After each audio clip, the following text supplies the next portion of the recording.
ಅದನ್ನ ಒಳಗೆ ಹಾಕಿ.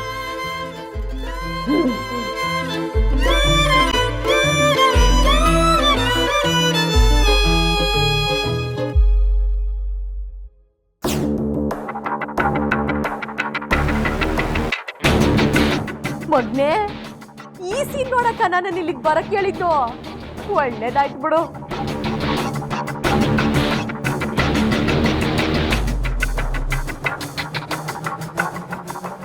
ಸನಿಯಾ, ನಿನ್ನ ಬುದ್ಧಿಗೆ ಅದೇ ಸರಿಯಾದ ಜಾಗ.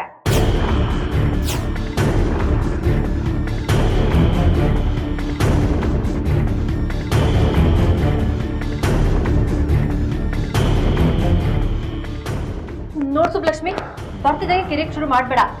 ಅಥರ್ವ ಅವಾಗ್ಲಿಂದ ಹಠ ಮಾಡ್ತಿದ್ದ. ಅದೇನ್ ಮಾತಾಡ್ಸ್ಬೇಕೋ ಮಾತಾಡ್ಸ್ಕೊಂಡು ಹೋಗು. ಮಗ, ನೀನೇ ಹೊರಗ್ ಬಾ. ಸುಬ್ಬಮ್ಮ,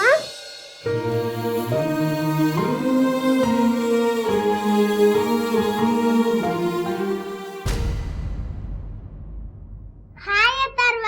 ಹಾಯ್ ಶ್ರೀಶಾ. ಆಯ್ತಾಯ್ತು ನೋಡು, ಈಗ ಬಂದಿದ್ದಾರೆ. ಅದೇನ್ ಮಾತಾಡ್ಬೇಕೋ ಮಾತಾಡು. ಸ್ಕೂಲ್ ಲೇಟ್ ಆಗ್ತಿದೆ. ಏನ್ ಮಗ್ನಿ, ಯಾಕೆ ಹಠ ಹಿಡ್ದೆ? ಸುಬ್ಬಮ್ಮ, ನೀನ್ ನೋಡ್ಕೊಂಡಂಗೆ ಇವರು ನೋಡ್ಕೊಂತಾರೆ ಅಂತ ತಾನೇ ನೀನ್ ನನ್ನ ಇಲ್ಲಿ ಬಿಟ್ಟೋಗಿದ್ದು. ಮತ್ತೀಗ ನೋಡು, ಅವ್ರ ಕೈಲಿ ನೋಡ್ಕೊಳಕ್ಕಾಗ್ದೆ ಜಾನ್ಕಮ್ಮ ಅಜ್ಜಿನ ಕೆಲ್ಸಕ್ ಸೇರ್ಕೊಂಡ್ಯಾರೆ.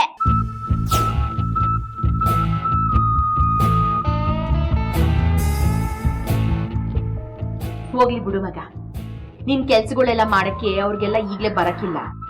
ಹೋಯ್ತಾ ಹೋಯ್ತಾ ನಿಧಾನಕ್ಕೆ ಕಲಿತಾರೆ.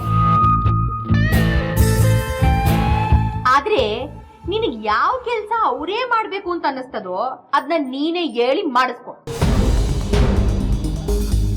ನಿನ್ನ ಸಂದಾಗ ನೋಡ್ಕೊತೀನಿ ಅಂತ ಹೇಳಿದ್ಮೇಲೆ ತಾನೇ ನಿನ್ನ ಇಲ್ಲಿ ಇರಿಸ್ಕೊಂಡವ್ರೆ.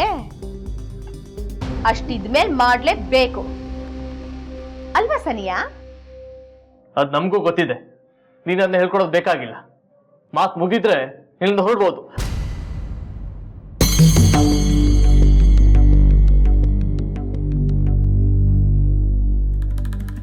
ಯಾಕ ಮಾವ, ನೋವಾಗ್ತೈತಾ?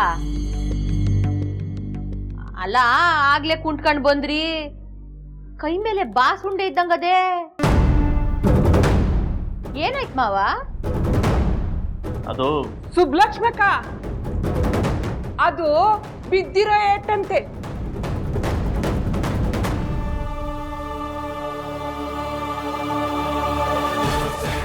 ಯಾರಿಂದ ಬಿದ್ದಿದ್ದು?